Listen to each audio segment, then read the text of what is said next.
नमस्कार दोस्तों, सत श्री अकाल, गुड इवनिंग, वाहिगुरु जी दा खालसा, वाहिगुरु जी दी फतेह।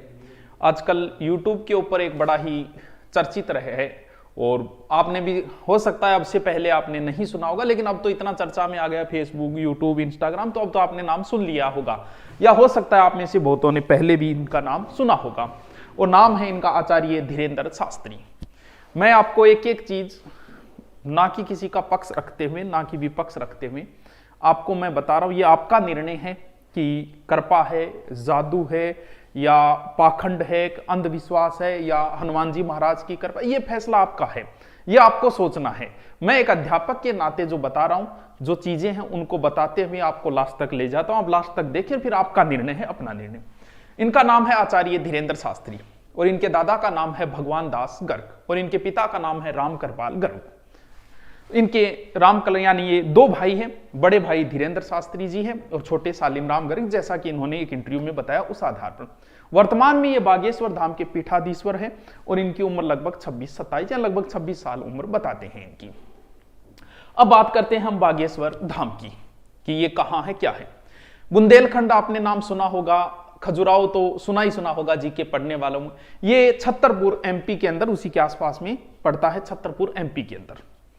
अब यह है कि यहाँ किस वजह से ये प्रसिद्ध हुए, क्या इन्होंने अपने बचपन के बारे में भी बताया। धीरेन्द्र शास्त्री जी आचार्य, लोग इन्हें बाबा कहते, जबकि ये खुद को ये कहते मैं कोई बाबा नहीं हूं, मुझे धीरेन्द्र शास्त्री आचार्य होगी। तो इन्होंने बचपन के बारे में बताया कि बड़ी गरीबी में बचपन गुजरा है और धीरे उस समय मैं राम कथा करता था या कथा करके अपना जीवन यापन करते थे परिवार का और का, इस हिसाब से। तो इन्होंने इंटरव्यू में जब पूछा गया पत्रकार कि अब आप गाड़ियों में चलते हो, तो उन्होंने कहा कि भक्त हमें गाड़ी दे जाते हैं कि आप बैठिए कुछ दिन तक कृपा, तो हम उनकी इज्जत रख लें, गाड़ी रख लेते। मेरे पास वर्तमान में कोई गाड़ी नहीं है, सिर्फ एक मोटरसाइकिल है, ऐसा इन्होंने इंटरव्यू के अंदर बताया था। अब बात यह कि बागेश्वर धाम क्यों चर्चा के अंदर है। यहां पर अर्जी लगाई जाती है, जिसे पेशी कहते हैं, कि 5 मंगलवार जाना होता है, पेशी लगाई जाती है और उनके बाद में धीरेन्द्र शास्त्री जी जो है वो स्वयं बुलाते हैं और बुलाने के बाद पर्चे में उनके बारे में लिख, जैसा आपने देखा भी होगा, पर्चे के अंदर वो लिख देते हैं, जो भी समस्या होती है वो पहले बता देते हैं कि ये बातें लिखिए, ये, और उसका समाधान भी बताते हैं। पहले इतने प्रसिद्ध नहीं थे ये, बाद में YouTube की दुनिया में आए। YouTube पे इनके वीडियो और कुछ चैनल भी होते हैं, जैसे टीवी वगैरह चलते हैं ना धार्मिक कथा, उन पे आने के बाद में धीरे धीरे ये प्रसिद्ध है। लेकिन वर्तमान में और एक बात और बता दूं, जून 2022 में इन्हें धीरेन्द्र शास्त्री लंदन संसद ने 3 अवार्ड भी दिए थे। अब बात करते हैं कि बागेश्वर, वैसे जिसमें स्वर आ जाता है वो शिव के उपासक होते हैं, लेकिन इन्होंने बताया कि हनुमान जी महाराज का, ऐसा कहते हैं, इन्होंने बताया कि लगभग 320 साल पहले यहाँ मूर्ति प्रकट हुई थी और वो उनके दादाजी जो पहले सेवा करते थे उनको आशीर्वाद भी दिया था कि आपका नाम पूरे भारत के अंदर फैलेगा। हनुमान जी ने उन्हें आशीर्वाद दी। इस प्रकार की बातें इन्होंने खुद ही बताई थी इंटरव्यू के अंदर। सत्यनारायण की एक कथा करते हैं, ठीक है। अब बात ये आई, आपको बता दिया कि नाम बोलते हैं, ये नाम बोलने के बाद उसे बताते हैं, समस्या का समाधान भी बताते हैं और वीडियो देखे भी होंगे आपने। अब बात यह आई कि ये चर्चा में कब आई। ये कथा करने के लिए गए हुए थे कहां, नागपुर के अंदर। कहां, नागपुर, महाराष्ट्र के अंदर। महाराष्ट्र के अंदर एक अधिनियम बना हुआ है जो अंधमूल श्रद्धा से संबंधित जो है, अंधविश्वास फैलाते हैं और वगैरह, उनसे संबंधित एक अधिनियम बना हुआ है और उनके प्रमुख जो है वो है ये, जिनका नाम है श्याम मानव। यानी ये श्याम मानव जो है वो सदस्य हैं भारतीय अंधश्रद्धा उन्मूलन संस्था के। यानी महाराष्ट्र में ऐसा कानून है कि आप जादू टानो वगैरह ये नहीं कर सकते। इन्होंने चैलेंज दे दिया था धीरेन्द्र, जब वहां नागपुर के अंदर कथा थी, इन्होंने उनको चैलेंज दे दिया कि अगर उन्होंने कहा कि आप जो है वो एक प्रकार से ये अंधविश्वास फैला रहे हो, आप जो कहते हो कि जादू टोना है या किसी को कहते हो कि आपके ऊपर भूत प्रेत का साया है, जादू कर दिया, किसी ने खिला दिया, ये धाराएं हैं, 2, 6 और 8 नंबर की धारा के तहत आप पे केस दर्ज होता है, ऐसा उन्होंने कहा। अगर आप बता सकते हो तो फिर हम, इन्होंने कहा है ये चामानो कि अगर आप बता सकते हो तो फिर हम आपको 10 आदमी देंगे, आप उनका डिटेल बता दो, फिर एक कमरे में 10 चीजें रखेंगे और आप तो कृपा होती है तो आप बता दीजिए कि ये 10 चीजें रखी गई। अगर आप ऐसा 10 में 90% बातें भी आपकी सही मिल गई तो हम आपको 30 लाख रुपए इनाम दें। वो आपकी मर्जी, आप लेते हैं या नहीं लेते हैं, ठीक है। और आपको भी 3 लाख अगर आप देते हो तो भी देते हो तो ठीक है, नहीं वरना फिर आप ये चीजें बता दीजिए। अगर आपकी 90% बातें सही मिली तो मैं इस संस्था जो 40 साल से कार्य करे, मैं संस्था को बंद कर दूंगा और मैं जो है वो आपसे माफी मांगूंगा, ऐसा इन्होंने कहा है जो प्रमुख है। ठीक है, अब ये कहते हैं कि जैसे इन्होंने ये बात कही तो उन्होंने जो कथा लगभग 9 दिन की थी वो वहां से 7 दिन बाद ही वहां से चले गए। इन्होंने कहा कि आप यहां से कैसे मतलब भाग गए आप यहां से, जब हमने आपको चैलेंज दिया।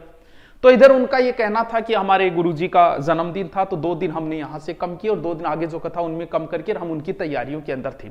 और इन्होंने कहा कि अगर आपको करना है तो कोई बात नहीं, आप आइए वहां पर और हम आपको चैलेंज का आप जो भी कर रहे हो मैं एक्सेप्ट कर रहा हूं। इस तरीके की बातें आपस में चली।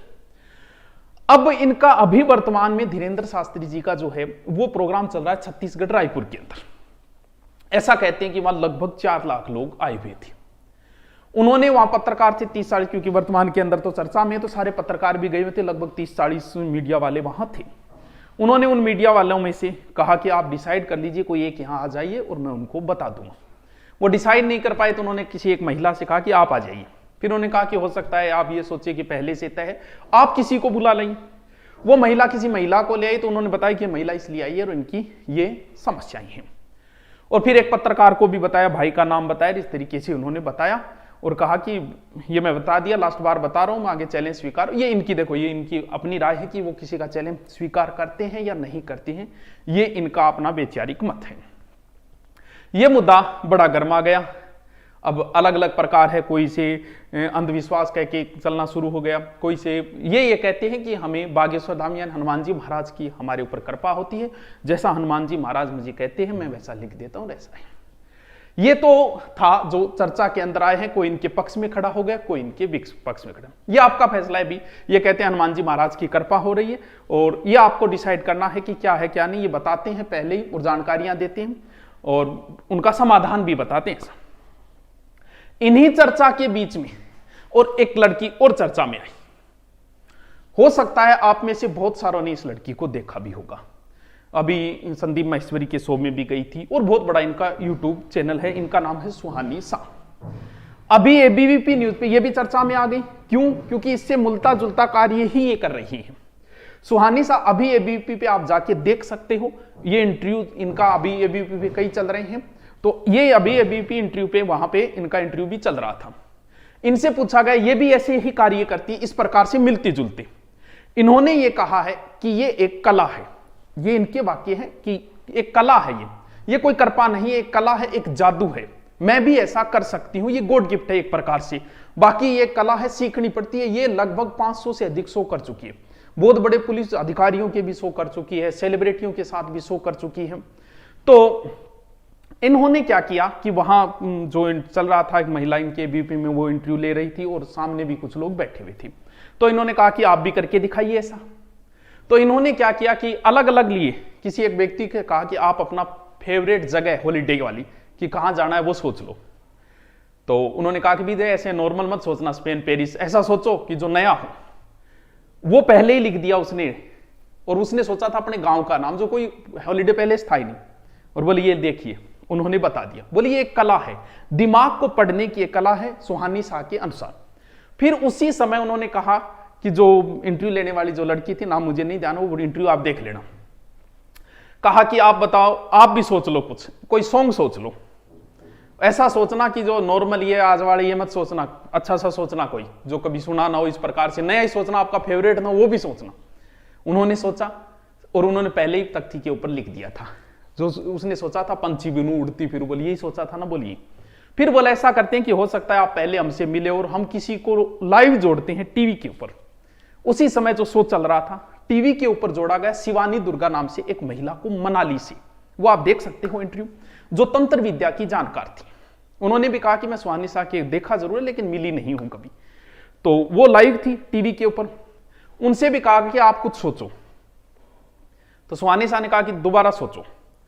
जब सोचा तो पहले ही उन्होंने लिख दी थी। उन्होंने सोचा था कि सचिन की मर्डर हिस्ट्री कब सोल्व होगी। तो सुहानी शाह ने कहा कि मैं आपको 2-3 बार इसलिए ऑब्जर्व कर रही थी क्योंकि लोग सुशांत की सोचते हैं, मैं सचिन और सुशांत में कंफ्यूज हो गई थी। आपने ये सोचा? बोला हाँ मैंने यही सोचा है। तो इनका ये कहना है कि ये एक दिमाग पढ़ने की एक कला है जो कोई भी कर सकता है।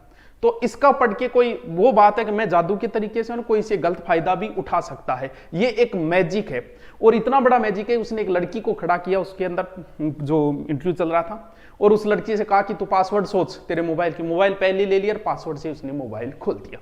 तो ये भी आप इनके भी देख सकते हो टीवी के ऊपर, उनका बहुत बड़ा चैनल है।